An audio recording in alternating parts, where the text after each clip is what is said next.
This is Michael Wilson. We're looking at finding joy in restored relationships. Paul decided not to show up, even though they wanted him to. So, how often, just because someone asked me to come, do I show up not even thinking, is this God something God wants me to do? So, we read in 2 Corinthians 2, verses 1 to 2, Paul says, "For I made up my mind not to make another painful visit to you. For if I cause you pain, who is there to make me glad but the one who I pained?"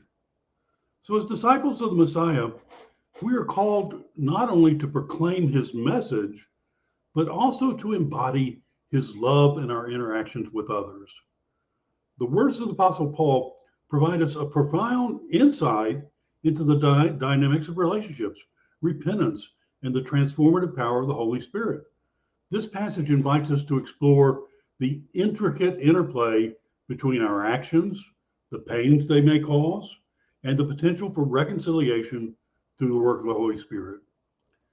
So we must acknowledge the impact of our choices. Paul's declaration that he had made up his mind not to make another painful visit reflects a heart that recognizes the potential consequences of his actions. As followers of the Messiah, we too are called to be mindful of the impact of our choices on others. The Holy Spirit prompts us to consider the repercussions of our words and deeds, prompting us to strive for unity and harmony within the body of believers.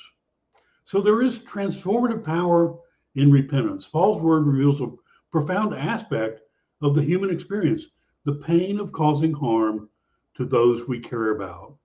He acknowledges that if we were to cause pain, there would be no source of joy except the people we had pained. So there is joy in restored relationships.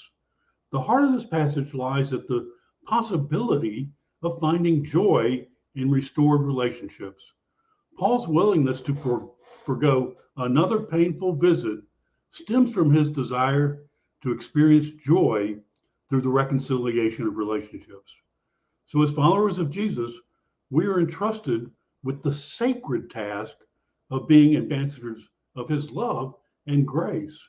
And so, may we, like Paul, be inspired to make decisions that promote unity, healing, and reconciliation among the body of believers.